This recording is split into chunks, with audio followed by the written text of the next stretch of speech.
கரூருக்கு வந்தீங்க ஏன் வரல, ஈரோட்டுக்கு வர தெரியுது கரூருக்கு வர தெரியலையா அப்படி இப்படி இஷ்டத்துக்கு போஸ்டர் அங்கங்க. நீங்க சும்மா ஸ்டாலினை திட்டி ஒரு போஸ்டர் விட்டுங்களேன், காலையில வீட்டுக்கு போலீஸ் வந்துடும். நீங்க உங்க பேர்லாம் போட வேணாம். இப்போ ஒட்டிருக்கானுங்க பாருங்க, மொட்டை கழுதாசி உடன்பிறப்புகள், இதெல்லாம் செஞ்சது யாருன்னா செந்தில் பாலாஜி தான் செஞ்சிருப்பாங்க. ஏன்னா இந்த மாதிரி கேவலமான புத்தி செந்தில் பாலாஜியை தவிர வேற எவனுக்குமே வராது. திமுக எல்லாத்துக்குமே கேவலமான புத்தி இருக்கும். அதுலேயே கேடுகட்ட கேவலமான புத்தி அப்படிங்கிறது செந்தில் பாலாஜி மாதிரியான ஆளுகளுக்கு தான் வரும். இப்போ நீங்கள் கரூருக்கு வரல போகல அப்படின்னு சொல்லிட்டு அங்கங்கே விஜய் அவர்களை விமர்சிக்கிற மாதிரியான போஸ்டர்கள் ஒட்டப்பட்டிருந்தது, அதெல்லாம் பார்த்துருப்பீங்க. இதெல்லாம் எவ்வளோ ஒரு எச்சப்பொறித்தனம். கரூருக்கு அவர் வரலை, வந்ததுக்கு நீங்கள் அனுமதி கொடுத்தீங்களா?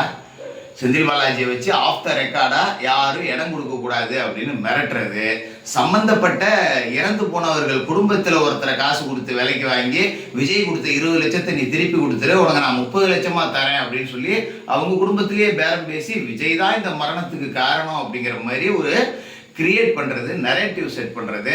அதே மாதிரி விஜய் அவர்கள் மாமல்லபுரத்துக்கு எல்லாத்தையும் கூட்டு வந்து பார்த்தா பிணங்கள் எல்லாமே, அதாவது அந்த இறந்த இன்னுயிர்கள் எல்லாமே சடலமாக ஸ்ட்ரக்சரில் மாமல்லபுரத்துக்கு ட்ராவல் பண்ணுற மாதிரி கேவலமாக வீடியோ மீம்ஸையே இல்லை கிரியேட் பண்ணி போடுறது. இந்த மாதிரியான எச்ச புத்திகளால் தான் இவர்களை நாம் தீய சக்தி தீய சக்தி தீய சக்தி அப்படின்னு தொடர்ச்சியாக சொல்லிகிட்டு இருக்கோம்.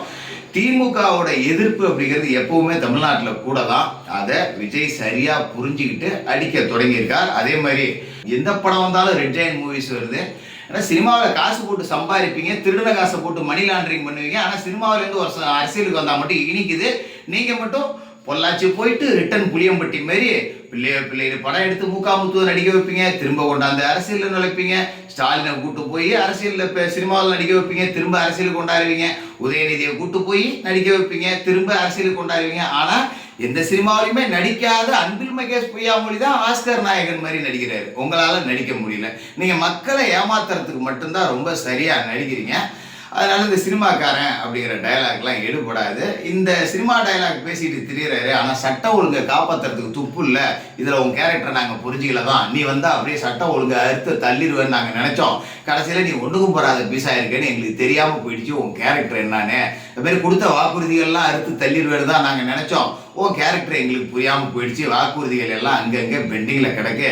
ஆக மொத்தம் பாலாரும் தேனாரும் ஓடும் அப்படின்னு சொல்லி ஆட்சிக்கு வந்தீங்க. நாங்கள் தான் உங்கள் கேரக்டரை புரிஞ்சிக்காமல் தப்பாக ஓட்டு போட்டோம். இங்கே சாராய ஆறும் ரத்த ஆறும் கஞ்சா புகையும் தான் தமிழ்நாடு முழுக்க ஓடிக்கிட்டு இருக்கு.